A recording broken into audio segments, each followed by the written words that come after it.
Hello Nile. हे। कैसे हो? मैं ठीक।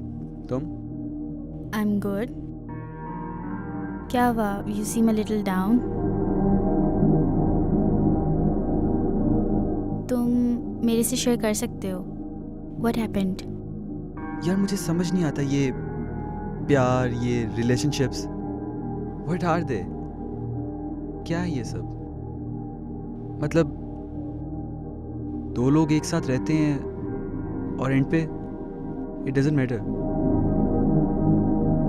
यूं चुटकी में सब खत्म हो जाता। क्या तुम्हारा कोई ब्रेकअप हुआ है? नहीं, जोया और जरक का।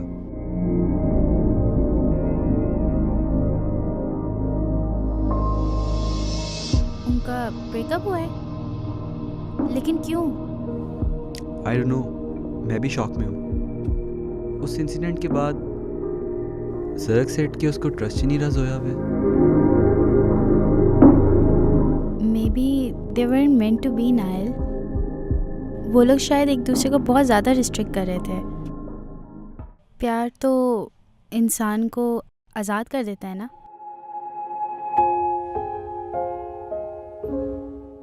मैं चलती हूँ। I'll see you later.